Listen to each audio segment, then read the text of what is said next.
Host Umar जट और आज हमारे साथ मौजूद है सीनियर एडवोकेट मलिक अंसर अब्बास धड़ाला साहब और इनसे हम बात करेंगे कि आजकल इलेक्शन की जो है वो गहमा गहमी है और इनके हवाले से हम बात करेंगे कि आगे पीटीआई का क्या मुस्तकबिल है। अस्सलाम वालेकुम सर। वालेकुम सलाम। क्या हाल चाल है सर, खैरियत से? करम मालिक करिए, आपकी दुआएं। सर आजकल वैसे जो इलेक्शन के हवाले से बातें चल रही हैं, इलेक्शन के हवाले से गहमा गहमी चल रही है, उस हवाले से क्या कहना चाहेंगे? इलेक्शन एक ऐसा प्रोसेस है जो किसी भी मुल्क की तरक्की के प्रोसेस को जारी रखने के लिए ज़रूरी होता है। मुल्क को चलाने के लिए मुक़्तदरा का अवाम के वोट से चुना जाना एक आइनी तकाजा है। तो इस तनाजुर में इलेक्शन टाइम पे होने चाहिए थे, वो नहीं हुए, देर से हो रहे हैं, तो अल्लाह करे हो जाएं। इसी में ही मुल्क की बका और तरक्की मुज़मिर है। जी, यानी कि देर आए दुरुस्त है। और हमारा ये सवाल है कि जो पाकिस्तान तहरीक इंसाफ के उम्मीदवारों की तरफ से जो कागजात नामजदगी छीनने की शिकायत जो है वो आ रही है, इसके बारे में कानून हमारा क्या कहता है? इस बारे में बेचारे कानून ने क्या कहना है। आइन का आर्टिकल 4 तो कहता है कि हर सिटीजन को in accordance with law deal किया जाए। अब ये जो छीनने वाले हैं वो हर कोई जानता है, वो डेफिनेटली कोई ना कोई रियासती इदारा या उससे रिलेटेड अफराद ही हैं, तो वो ये गलत हरकत कर रहे हैं। उस पर सुप्रीम कोर्ट ने कल इलेक्शन कमीशन ऑफ पाकिस्तान को वादे डायरेक्शन भी दी है और इलेक्शन कमीशन ऑफ पाकिस्तान के बारे में सुनने में आ रहा है कि उन्होंने तमाम रेलिवेंट अथॉरिटीज़ को, कंसर्न डिपार्टमेंट्स को भी ये डायरेक्शन जारी कर दी है कि तहरीक इंसाफ के उम्मीदवारों के साथ डिस्क्रिमिनेटरी बिहेवियर इख्तियार ना किया जाए। तो मैं उम्मीद करता हूँ कि सुप्रीम कोर्ट की इस डायरेक्शन के बाद अब हालात कुछ बेहतरी की तरफ जाएंगे। वैसे जो भी हो रहा है ये बड़ा अनफॉर्चुनेट है, बहुत ही बुरी सूरत हाल है, ऐसा नहीं होना चाहिए।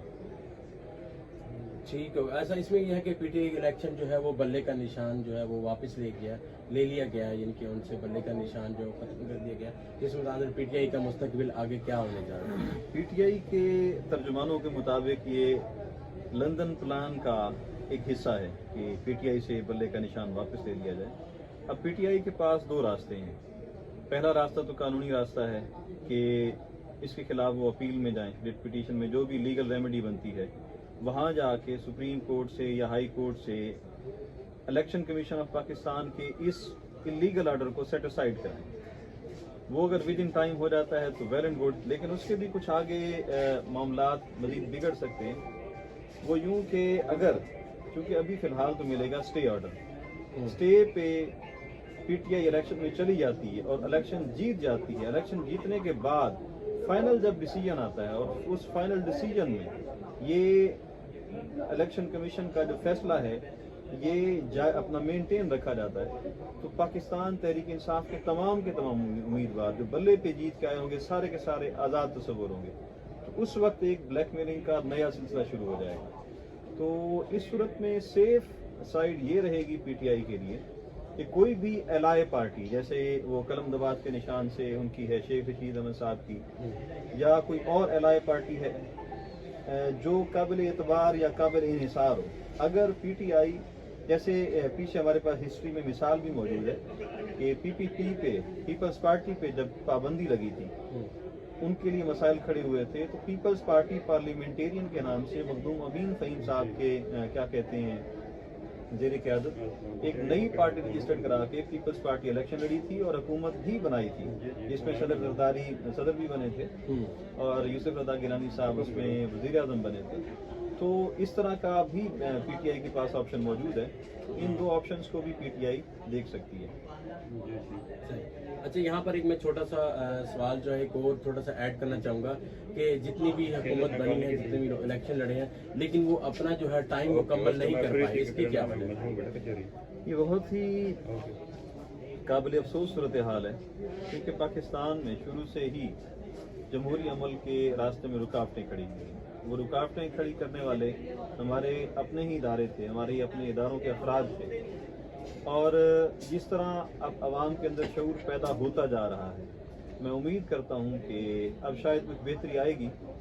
ये जो एक रिवायत चली आ रही है कि आज तक किसी वज़ीर आज़म को या किसी हुकूमत को उसका अरसा पूरा ही नहीं करने दिया गया, तो उसमें कुछ बेहतरी यूँ आ रही है कि पहले तो हुकूमतों को अरसा ही पूरा नहीं करने देते थे, अब अरसा 5 साल का असम्बली पूरा कर रही है, पिछली 2-3 असम्बलियाँ, लेकिन उसमें किसी वज़ीर आज़म को अरसा पूरा नहीं करने देते। तो पहले जो था कि हुकूमत को ही 5 साल नहीं चलने देते थे, उससे सूरत हाल बेहतरी की तरफ आई है कि अब हुकूमत 5 साल चलती है लेकिन वज़ीर आज़म कहीं चेंज हो जाते हैं। तो मैं समझता हूँ कि हालात बेहतरी की तरफ जा रहे हैं। कौमें रातों में तरक्की नहीं कर सकती, उनमें बेहतरी मुल्कों में रातों रात नहीं आ सकती, ओवरनाइट कुछ भी नहीं होता, अशरे लगते हैं, सदियाँ लगती है।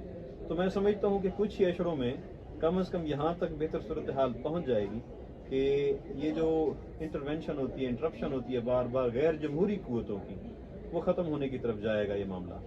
और वो तभी जाएगा कि जब सियासी जमातें उनको खुद इनवाइट ना करें, खुद उनकी जाके गोद में बैठना बंद करने गैर जमहूरी क़ुव्वतों की, जो आइनी तौर पे जिनका कोई किरदार नहीं है, खुद ही अगर आए अपना जमहूरी पार्टियां, सियासी पार्टियां उनकी गोद में जाके ना बैठें, उनसे हाथ ना मिलाएं, तो आहिस्ता आहिस्ता उनका किरदार महदूद होते होते ख़त्म हो जाएगा। और अभी हमारे पास रीसेंट मिसाल इंडिया की मौजूद है।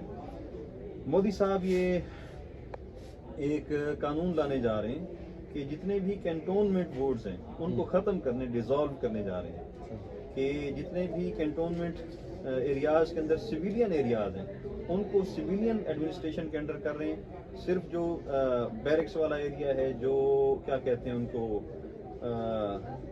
आर्मी की यूनिटें, जहाँ यूनिट्स क़याम पज़ीर होती हैं, उनके अलावा सिविलियन एरिया जितने भी हैं कैंटोनमेंट के कंट्रोल से निकाल के सिविल एडमिनिस्ट्रेशन के कंट्रोल में देने जा रहे हैं, जिसका मकसद सिर्फ एक ही है कि सियासतदान एस्टेब्लिशमेंट से या मिलिट्री से ज़्यादा मजबूत हों।